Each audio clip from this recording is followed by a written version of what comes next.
വ്യാഖ്യാനിച്ചു. ഞങ്ങൾ വളരെ കോൺഫിഡൻ്റ് ആണ്. ഇനി ഞങ്ങളുടെ നേതാവിൻ്റെ പ്രസംഗവും വളരെ കോൺഫിഡൻസോട് കൂടിയിട്ടില്ല. നിങ്ങൾ പ്രധാനമന്ത്രിയുടെ പ്രസംഗവും ഞങ്ങളുടെ നേതാവിൻ്റെ പ്രസംഗവും അതൊന്നും വിശകലനം ചെയ്യില്ല മീഡിയ എന്ന് ഞങ്ങൾക്കറിയാം. പക്ഷേ വിശകലനം ചെയ്താൽ മനസ്സിലാവും.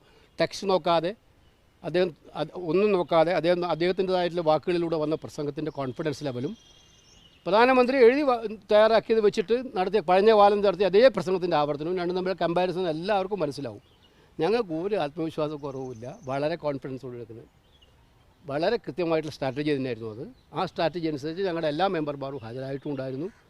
ആ അനുസരിച്ചുള്ള സ്ട്രാറ്റജിയാണ് ഞങ്ങൾ നടപ്പിലാക്കിയത്. വിമർശിക്കേണ്ടവർക്ക് വിമർശിക്കാം. പൂർണ്ണമായിട്ടും വെൽക്കമാണ്, സ്വാഗതം ചെയ്യുന്നു. എന്തെങ്കിലും തീരുമാനമുണ്ടോ അതോ അല്ല, ഡെപ്യൂട്ടി സ്പീക്കർ സ്ഥാനത്തിൻ്റെ ഇലക്ഷൻ ഒരു കാര്യം ഇപ്രാവശ്യം ഉറപ്പാണ്. 5 കൊല്ലം ഇത് വേക്കൻ്റ് ആക്കി വെക്കാൻ പാടില്ല. അത് സത്യത്തിൽ 5 കൊല്ലം കഴിഞ്ഞ പ്രാവശ്യം 5 കൊല്ലം നടന്നത് ആൻറ്റി കോൺസ്റ്റിറ്റ്യൂഷണലായിരുന്നു. ഭരണഘടനയിൽ കൃത്യമായി പറയുന്നുണ്ട് സ്പീക്കർ, ഡെപ്യൂട്ടി സ്പീക്കർ ഈ 2 പദവികളും ഏറ്റവും ലഭ്യമാകുന്ന ആദ്യ അവസരങ്ങളിൽ തന്നെ തിരഞ്ഞെടുപ്പ് നടത്തി ഫില്ല് ചെയ്യണമെന്നാണ് ഭരണഘടന പറയുന്നത്. 5 കൊല്ലം ആ പോസ്റ്റ് വേക്കൻ്റ് ആക്കി വെച്ചത് തീർത്തും ഭരണഘടനാ വിരുദ്ധമായിരുന്നു. ഈ പ്രാവശ്യം അത് സമ്മതിക്കുന്ന പ്രശ്നമില്ല. അടുത്ത സമ്മേളനത്തിൽ തന്നെ ഞങ്ങളത് ആവശ്യപ്പെടും. ഡെപ്യൂട്ടി സ്പീക്കർ ഇലക്ഷൻ എന്തായാലും ആവശ്യപ്പെടും. ഗവൺമെൻറ് എന്താ ചെയ്യുന്നത് അവർക്ക് തീരുമാനിക്കാം. അവരെ ഇപ്പോൾ ഏകപക്ഷീയമായിട്ട് അവരുടെ ആളെ വെക്കുന്നത്. അപ്പോൾ ഞങ്ങൾ തീരുമാനിക്കും ഞങ്ങളുടെ സ്ട്രാറ്റജി.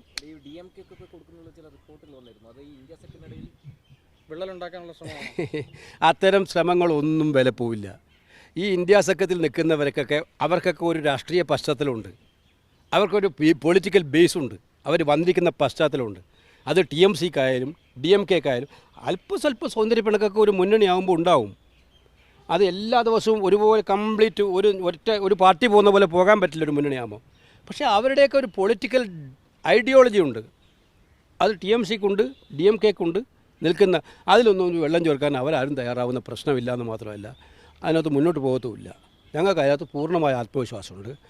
എവിടെയെങ്കിലും ചെറിയ ചെറിയ കമ്മ്യൂണിക്കേഷൻ ഗ്യാപ്പ് ഉണ്ടാകുന്നുണ്ടെങ്കിൽ അതും ഞങ്ങൾ ഫില്ല് ചെയ്ത് മുന്നോട്ട് പോകാൻ തീരുമാനിച്ചിട്ടുണ്ട്. ഞങ്ങൾ ശക്തമായിട്ട് പ്രതിപക്ഷ നേതാവിൻ്റെ നേതൃത്വത്തിൽ ഒരു നല്ല ബ്ലോക്കായിട്ട് ഇന്ത്യ സഖ്യം നിലകൊള്ളും. ഇഷ്യൂസ് റേസ് ചെയ്യും. അത് മുന്നോട്ട് കൊണ്ടുപോകും. ഇനിയുള്ള ദിവസങ്ങളിലൊക്കെ അതിൻ്റെ ഇപ്പം പ്രസിഡൻറ്റിൻ്റെ പ്രസംഗമാണ് വരുന്നത്. ആ അവസരങ്ങളൊക്കെ ഞങ്ങൾ പരമാവധി ഇതിനു വേണ്ടി ഇന്ത്യയുടെ ശബ്ദം, ജനങ്ങളുടെ ശബ്ദം ഉയർത്താൻ കാണിക്കും. ഈ കൊടിക്കുന്നിൽ സുരേഷിന്റെ സ്ഥാനാർത്ഥിത്വമായിട്ട് ബന്ധപ്പെട്ട് അഭിഷേക് ബാനർജി തുറന്നു തന്നെ പറഞ്ഞു ഞങ്ങളായിട്ട് കൂടിയാലോചന ഉണ്ടായില്ലെന്ന്. അതെന്താ ശരിക്കും അങ്ങനെ? അല്ല, അതൊക്കെ തീർന്നു കഴിഞ്ഞ അധ്യായമല്ലേ പിന്നെ വീണ്ടും ചർച്ച ചെയ്യുന്നത്. അവർ ഇന്നലെ 2 വന്നല്ലോ. അതിൻ്റെ നിങ്ങൾ വീണ്ടും പോസ്റ്റ്മോർട്ടം ചെയ്യുന്നത്. അങ്ങനെ എന്തെങ്കിലും ഉണ്ടായിട്ടുണ്ടെങ്കിൽ തന്നെ അത് പരിഹരിക്കപ്പെട്ടല്ലോ. പിന്നെ what is the relevance of discussing that? അത് തീർന്നു കഴിഞ്ഞു. അത്യാവശ്യം ചോദ്യങ്ങൾ ഇനി മോഡിയോടും കൂടെ ചോദിക്കും. ഞങ്ങളോട് ചോദിക്കുന്ന ചോദ്യങ്ങളിൽ അല്പസ്വല്പം അതുകൊണ്ട് ചോദിക്കുക. അത് ഞങ്ങൾക്ക് പറയാനുള്ള കാര്യമാണ്. ഞങ്ങൾ വളരെ കോൺഫിഡൻസോട് കൂടിയാണ് ഇന്നത്തെ സഭാ സമ്മേളനം കഴിഞ്ഞപ്പോൾ ഞങ്ങളുടെ ആത്മവിശ്വാസം ഒന്ന് ഇരട്ടി. അത്രേ ഉള്ളൂ.